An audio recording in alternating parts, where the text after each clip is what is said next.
Students do not want to hear from me what they should be doing, they want to hear it from their peer. Peer messaging always hits differently and hits a little bit more impactfully.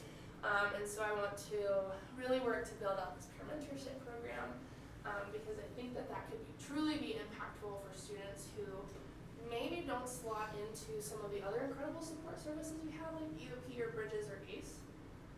I'm specifically hoping to pilot the first year peer mentorship program in the fall with a cohort of students who do not qualify for those programs, just to help them get a little bit of extra lift. Okay,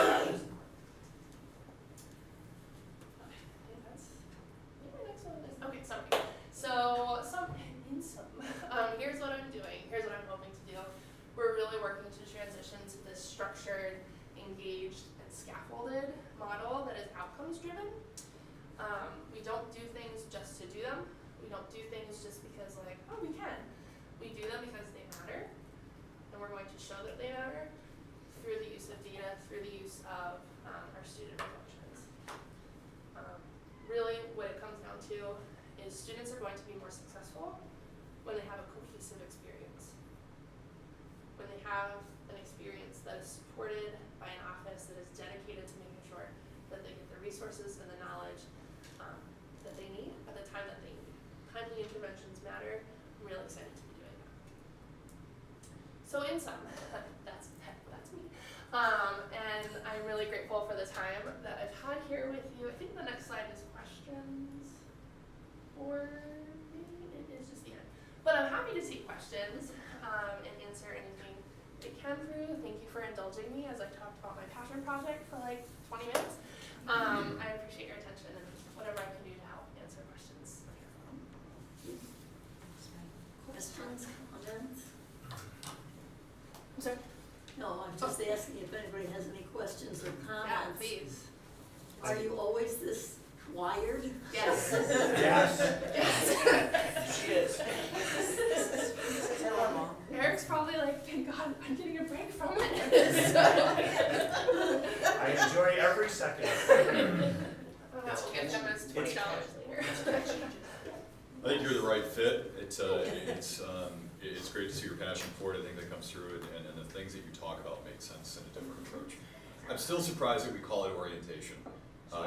I think that's such an archaic word. I don't know if, I mean, it's been, as we talk about new titles for our different programs, or if a degree gets a new, to make it more interesting. It was orientation when I was in college. It's not long ago, but it was still just archaic. But anyway, Yes. The person that reinvents that word maybe. But I think you're a good fit for it, and I think it shows. So good luck. Thank you. Yes, I agree. Orientation sort of drums up this sitting and listening kind of a thing. It doesn't make it sound fun at all. No, I know. Like that's No one yeah. wants to go to orientation. It's just because they haven't met me yet, but that's okay. And the things you describe in there are so more exciting, and so Yeah, it's, absolutely. yeah, something. Yeah. But it doesn't have to. It's just my opinion. No, I think you're right. Yeah, I think you're right, and I appreciate that comment. Thank you. Thank you very much. Oh, Kate, is it okay if Kate asks a question? Oh. Is it okay? Sorry. Oh, no, sorry. That's okay. I was just wondering, maybe this is more in the future, but what would the peer mentorship program look like ideally? Yeah. Okay, so I really went back and forth about whether I should like print out my Bible for this or not and include this in the packet. But my hope is that I'm going to be piloting this in the fall. I'm hoping for 4 peer mentors that I'm currently looking for, Katie, if you might like to volunteer for yourself, to take under their wing I'm hoping for like 4 students. So I'm hoping for 16 students to be the mentees and 4 students to be the mentors. We'll see where we end up with numbers. I am probably going to tap some of our orientation leaders for that role if I can't identify other students who may be interested.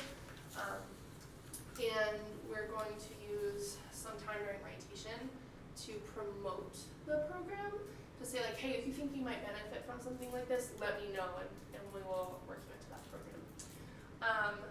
The program right now, in my head, which is a totally perfect plan in my head, will last a semester with opportunity for continuing into the spring if the students agree to it. but it is really structured around bi-weekly meetings or bi-weekly check-ins, really, I should say, between mentor and mentee, timely interventions. So, hey, it's time for scheduling. Have you met with your advisor yet? If not, you probably should.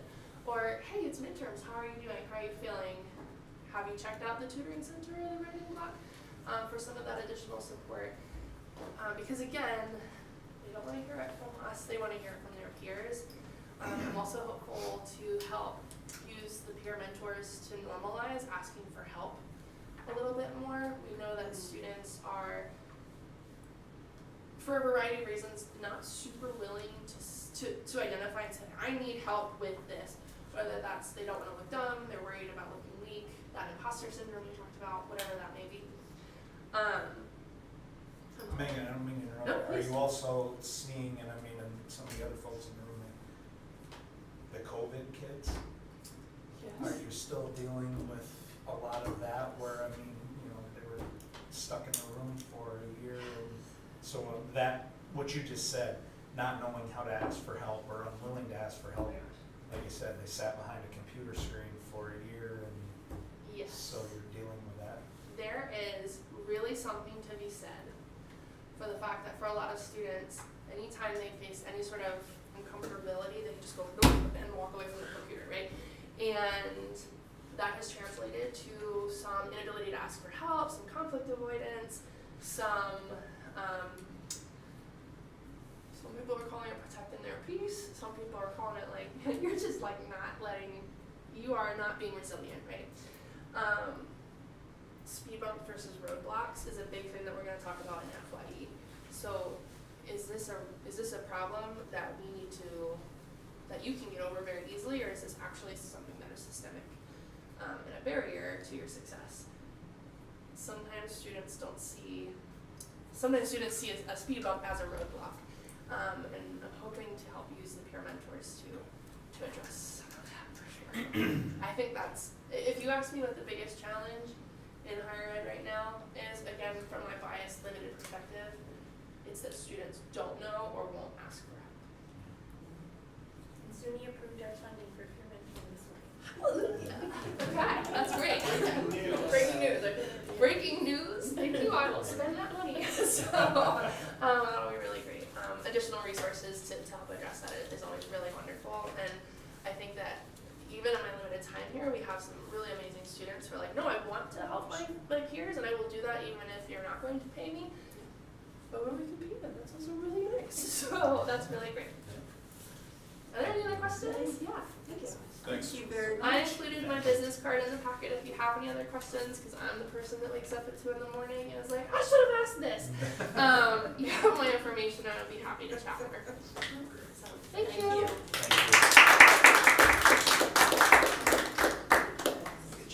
We've been joined by our student representative, Katie, and we now have a quorum.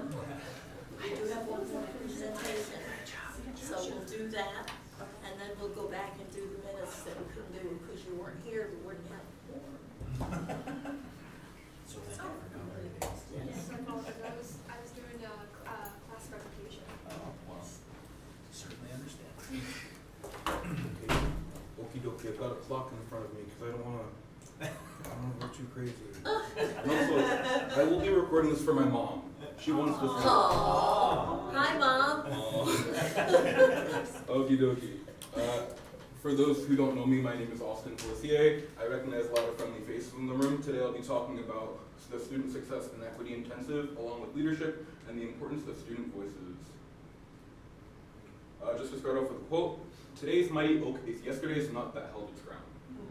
As we spoke about in the last presentation, there was a student at the panel last month who said they were prepared with a lot of things, but they were never told that they belonged here. That was me. Yeah, when I got here, it was a little bit of a struggle finding my footing as a first-generation college student and also as a Crane student. It was very easy to feel small and isolated. Eventually, I found my footing and I was able to keep with it. However, that struggle exists in many students who come here. I strive every day to make sure that students who come here feel welcome and safe as soon as possible, and that they don't feel small, so that tomorrow they can feel mighty. A little bit about me before we begin. I was born and raised on Long Island. I am a senior music education major. Music education is the school's most popular major. We're everywhere, I'm sorry. I play the euphonium. If you don't know what euphonium is, it's that little guy right there. I've been a resident assistant for 2.5 years, and I've been a rep in the resident assistant council. I am a first generation college student, as I mentioned before, and I am the son of a Haitian immigrant. Outside of music, I have interest in cooking and politics, which led me to being the president of the Political Student Association. And I really love speaking to you guys. I enjoy higher ed development, and in my search of discovering myself, I found that this stuff really fascinates me. So I'm very honored to be here, and I thank you for your time. Just a little bit about my story of how I got to this, where we are right now. Of course, I started in residence life, and when I became an RA, yes. When I became an RA, I realized that this campus is a lot bigger than I thought it was. Not so much in size, but as in programs and things that we have here. I explored Sisson and Raymond Hall, and I just started knocking on doors, introducing myself, and learning more about the campus and the programs that we have here. I found myself at Dr. Jacqueline Richardson Alessio's office, and we had a long, beautiful conversation about programming and how to increase diversity on my floor. From there, I became a Center of Diversity panelist, and from there, I joined the Student Success and Equity Intensive. Can we get a quick hand as to anyone who's joined or is in the meetings or anything? Love you guys. From there, I attended the SSEI Summit in Indianapolis with a small group of students and faculty from the campus. And from there, I did a lot of networking and joined the Higher Endeavor Student Advisory Committee, which is another Bill and Melinda Gates founded program nationwide of about 15 students who talk about changing policy revisions and improving equity nationwide. So not only student FAFSA. And last month, of course, I was at the Student Success Summit as a panelist, and now I'm here in front of you guys. So again, it's an honor to be here. All right, so finding the balance. I wanted to talk about the idea of being representative, as we are all representatives for the students here. When I came into the spot as an SSEI representative, I was a bit concerned because there's a balance that you have to find. I have to talk about my own experiences, but I also have to find a way to speak for the 2,500 students that come here. In reality, it's really impossible, and I'll never be able to speak for everyone, however I can try. It comes with authenticity, empathy, preparation, and critical thinking.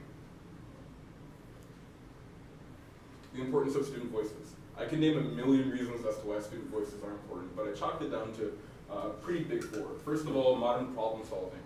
Students are experiencing challenges today that they weren't experiencing 5, 10 years ago. In my college years, I saw the growth of generative AI and how that impacted the classroom. In high school, we experienced the pandemic that changed how we learn.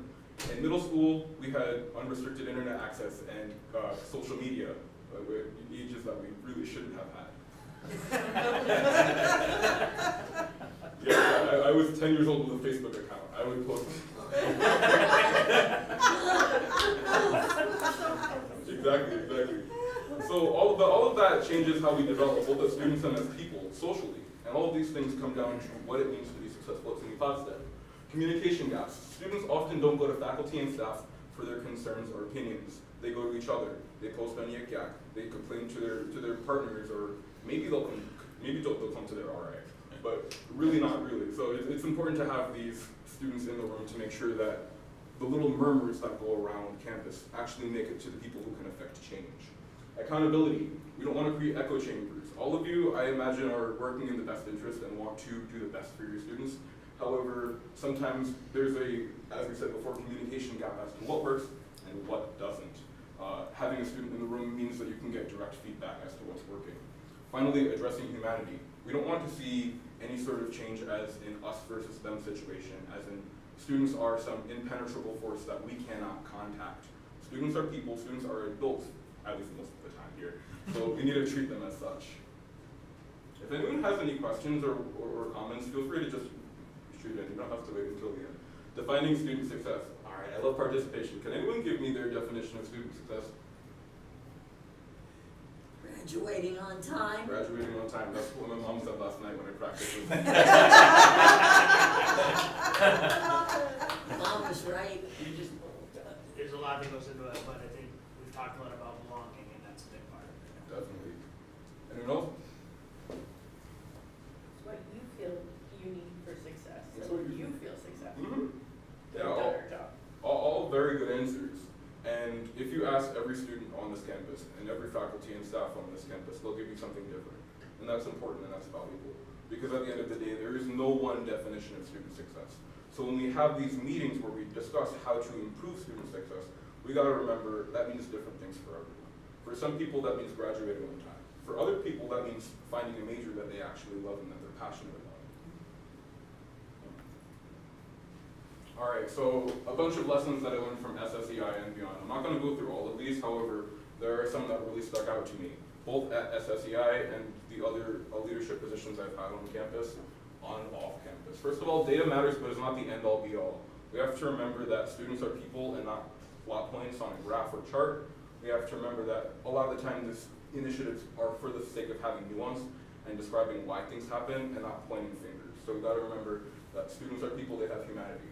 PR and advertising to our current students is essential. We often talk about advertising to prospective students, to high school people to get them here. However, we can have the most incredible programs and resources on campus, and it does not matter if students don't know about them. So making sure that students are aware of the various things that they have to support them is essential. We gotta advertise to the people that we have here as well. The accountability of feedback systems must be as rigorous as possible. That means that there cannot be any gaps in communication, whether that be students' access to technology, whether that might be students' fear of pushback. For example, a lot of students don't do their course evaluations because they're afraid that their professor can figure out who they are and that they will retaliate later in the future. The reality of student feedback must be as celebrated as the idea of student feedback. I would like someone to interpret that. Can anyone tell me what that means in their head? We gotta do something when we ask. You gotta do something. That's essentially what my mom said last night as well. In higher ed, we have this very beautiful fantasy of the idea of student feedback, and all of our students are gonna tell us that they love it here, and that they're happy here, and that they're satisfied. However, a lot of the time student feedback isn't that, and it is human nature to get a little defensive. So making sure that we can celebrate the happy and we can also appreciate some of the more critical. When examining policy, language must be clear and reasonable to see students as people. And finally, student success is a big term as we spoke about before. We'll get more into policy language a little bit later. Other lessons. So this is more so a personal narrative. I am an education major, and speaking so much about student-oriented goals has been very pivotal in learning what it means to be a teacher or working in a school. My teaching philosophy is centered around seeing students as opportunities for mutual learning rather than problems to solve or empty vessels to be filled. All students come with their own individual experiences that are valuable to the conversation. We cannot see students as issues, problems, and in my time as an RA, a lot of the times those things transfer over from how are we looking at our residents, how are we looking at the people who we may have to take care of. Are we looking at them as children? Are we looking at them as issues that or obstacles in the way of our current life? No, we have to look at them as valuable people and people who can teach us as well. Mutual learning means that we have to be learning from them. I keep on asking you questions because I want to learn from you.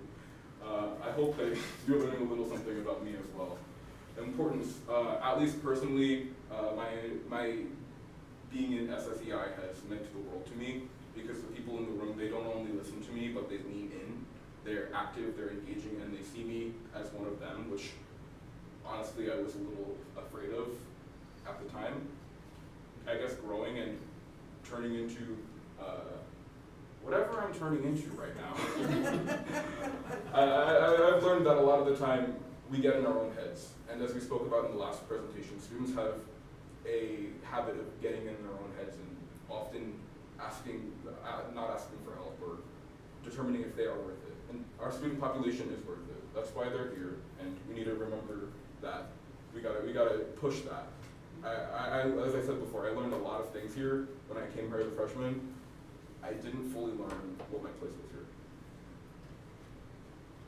All right, so in Indianapolis, we had the honor of representing SUNY Potsdam. It was 5-7 of us? Yeah.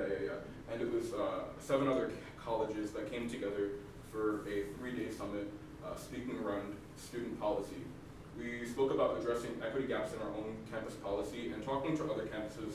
We realized a lot of campuses have the same issues, but other campuses have different issues. Oftentimes, SUNY Potsdam is doing a lot better in certain demographics in certain areas. So it's important to stay a little positive in that nature. Inclusive and understandable language centered around educating conduct rather than pushing punishment. That means that when we're creating our policy, that we're making sure that our students can understand it, that students are knowledgeable of it, not saying that they signed the contract when they got here, therefore they must know everything. Of course, that covers ourselves in terms of liability. However, that's not furthering students' development and making sure that they know not only that something is wrong or why it's wrong and how they can make better decisions going further. We discussed comparing policy across borders with other students. So again, I just touched on that.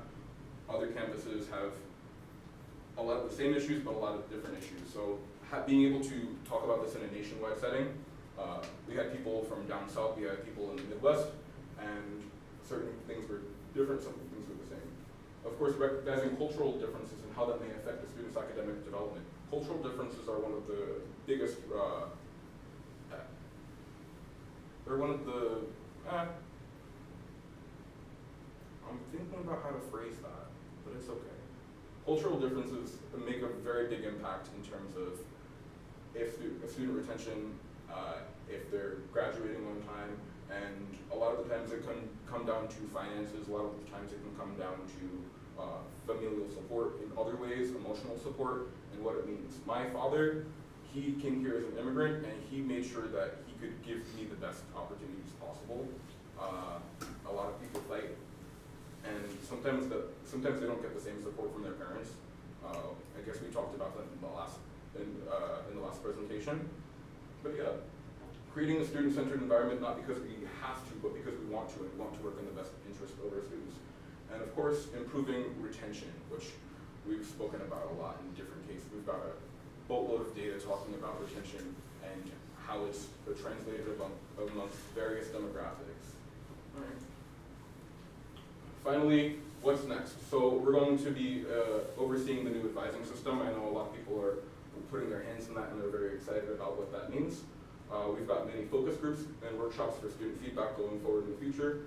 We're going to be doing some development on student transportation concerns, which is one of the biggest complaints that students have here, whether it means getting around campus or going home for breaks and everything. And finally, suggesting revisions to student policy and what it means to be a student here. That's a picture of all of us at the summit in Indianapolis. And that's about it, I believe. Sure. So, thank you. Any questions? I have a question and a comment.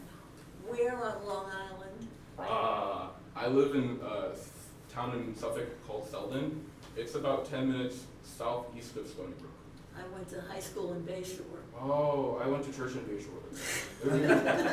There's a big mall there. And my comment is you're gonna be a fantastic teacher. Thank you. It's taking a little longer for me to get there, but It's all right. thank you. It's all about the journey. Absolutely. Any other questions, comments, or concerns? Amazing job, and, Thanks. and I just, echo June's comments. I think you're gonna be a phenomenal teacher. But the other thing I would say to you, having spent the last 25 years in leadership, is you're a leader. Yes. And keep that on your radar as well. Appreciate it. I'm one of Austin's residents. I can vouch he's not lying. He's a really good RA. He definitely cares about his residents, and that kind of shows up. Appreciate it. Just echoing what Tom said, I've seen you speak twice now, and you have an amazing presence, and you're gonna do some pretty awesome things in this world, so kudos to you. Appreciate it. I think that as an RA, it really puts a little bit of a different perspective on it. I guess not only just prepping as a teacher, but having a sense of humanity and actually truly caring. I'm speaking with Rachel Davis right now, who's in charge of Residence Life, about changing the community development model and what it means to support students. We have something called CDM Conversations, which is, I guess, mandatory conversations to check in with residents. And we're currently in conversations to see if that's the best way to address if students have concerns, or if that's the best way to build connections. I approached a resident just to say hi a couple weeks ago, and she said, "Oh, are you just here for my mandatory conversation?" And I said, "No, I already got it, but I'm just here to check in." But making sure that resident to RA relationships are not just as technological is important, because we are a lot of the times on the front line when it comes to making sure that residents are okay, and making sure that we're not seen as the police or seen as, "Oh, I'm talking to you because I have to," is really important. I think it'll build some really great connections on campus for my residents, but also for my non-residents, and I think that it's such an important role that needs to be treated with certain care. Thank you all for your time and for your love. I really appreciate it. My mom is gonna love this.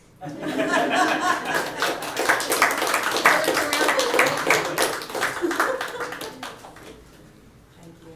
Your mother be proud. Yeah, we're very proud. Okay, do you want to do your report and then we'll go back and do the minutes? Whatever you want. Just a few, excuse me, updates of things that aren't in the packet. We did have a meeting, Terry and Mindy and I with the chancellor and a big part of his team, Monday? Was that today? Was that this week? Yes. This week to talk about enrollment and what we're doing and where we're going. And he was exceptionally complimentary of the work that these two are doing with their teams, and they feel like we're on the right track, we're advertising in the right places in the right way. We're doing the right things to get our yield up. Our numbers for fall are looking, I'm not allowed to say, Terry gets anxious, but they're looking promising.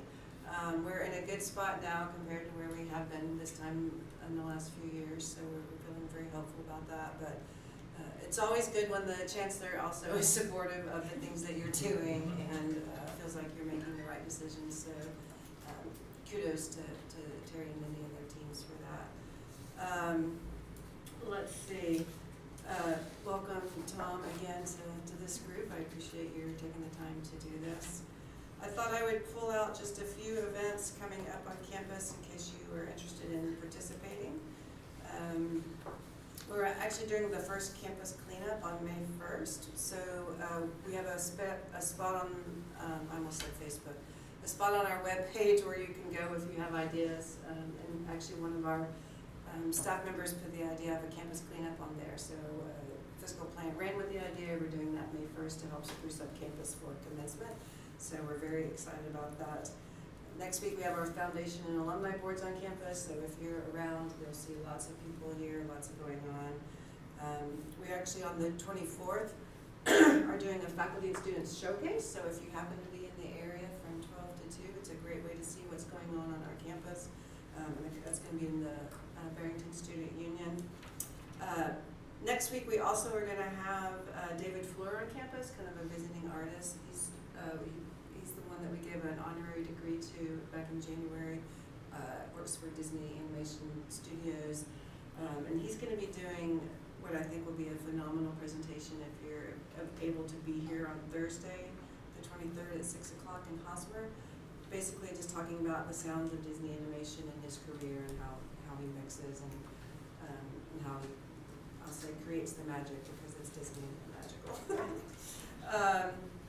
I would also add that today is actually my 3rd year anniversary as the president of SUNY Potsdam, so I'm very proud of that. Thank you.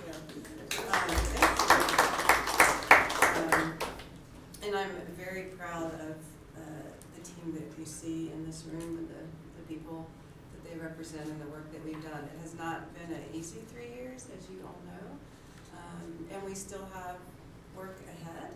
But we're making great progress because of the people in this room and the work that they do. As a part of my 3rd year anniversary, I get to have a 3rd year annual review with the chancellor. And so some of you will probably be getting surveys. We turned in everyone's name on the board. I don't know who gets it or who turns it in or whatever, but just so you know that that's a possibility that you'll get a survey for that.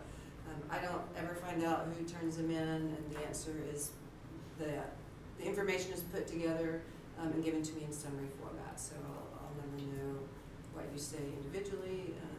So that's what that is all about, in case you're wondering if you'll be getting an email about that. And I think that's all I had, but myself or any of the President's Council members in the room are happy to answer any questions that people might have. Commencement's coming up as well on May 16th. So you're always, 4 weeks from tomorrow. wow, 4 weeks. But who's counting? How did that Yeah, happen? Besides Eric. I think the students are too, June. I've seen some pretty excited students about commencement, so it's been a good semester, a good year, and we're making great progress. And I would highly encourage you to take part in commencement if you're available. I did tell Eric I'm not available this year, Oh, wow. so we'll struggle on, I'm sure. We'll do our best. Do we want someone else from the council to make remarks? We don't have to have someone, it's up to you. No, I know that, because nobody ever said, I don't want to leave early.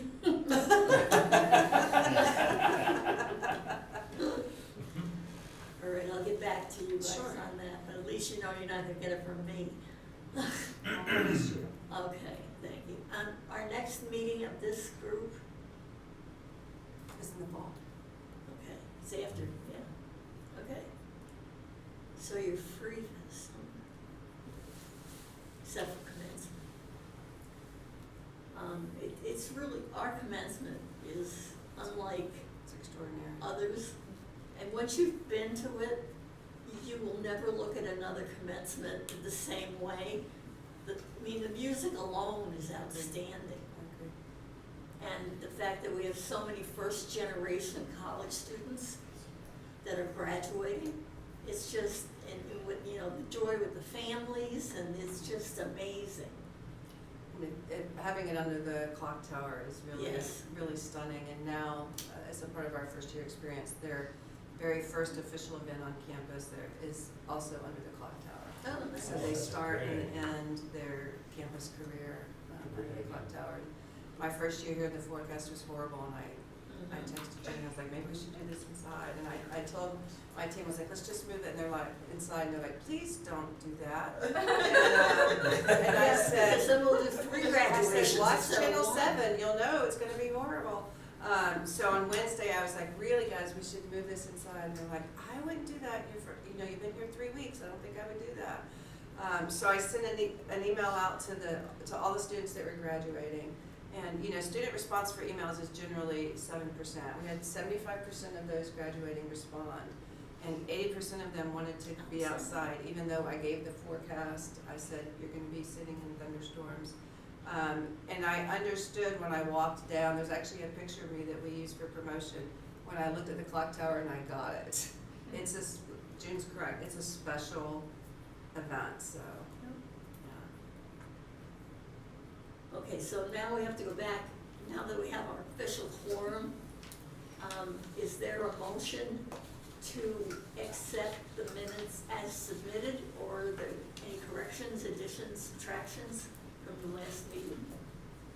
Um, I'll Okay. second. Any discussion? All those in favor of accepting as submitted? Aye. Aye. Thank you all very much. So I think we've pretty much done everything. Any older new business? Yes, old or new business. No jokes.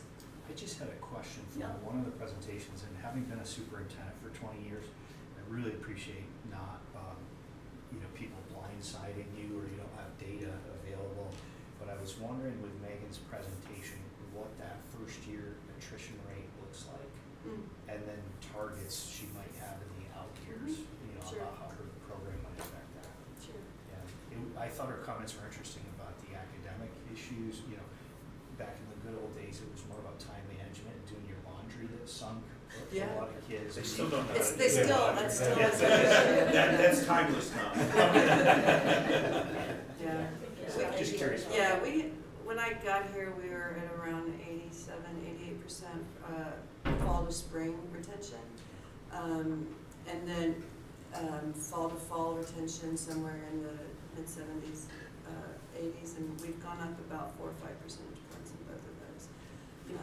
Our fall to fall this past year was, gosh, I wanna say, I can email you the data, because I would look at it frequently, but the changes that they've made over the last couple of years to new student orientation, that emphasis on sense of belonging, we're seeing, every year we're seeing a creep up in percentage points, and this first year experience office is we know, as Megan said by data, that this is an important part of the process, is getting that underway, and so she just started in January, and so we're excited to see our fall to fall for next year. It's a great question. Any other questions? At the next meeting, I would really like to have a presentation on the correctional program. Sure. The whole thing. Happy to do that. How many, what is it costing us as a Okay. college? Nobody's arguing that it's not a good thing to do, Sure. but I just like to know in terms of human resources and financial. Sure. And if anybody has other It's actually one of the most profitable things we do. Really? Yeah, it does. Well, that's good to know. So we shouldn't keep that a secret. Anything else you'd like us to? I think that's it for the moment, but other people may have something that you'd like a presentation on. Not off the top of my head. Okay. Feel free to reach out to myself or Katie if you have ideas, President at Potsdam, that you do. Okay. Yeah. Absolutely. Well, thank you very much for coming. I'm glad to see you. Thanks. Now we're official. Now we need a motion to adjourn unless you want to stay. I'll make a motion. Okay, John. I'll second that. Second. All those in favor? Aye. Okay, John and Tom need to get their pictures taken. Yes. Thanks, everybody. The post office needs a new one. That's right.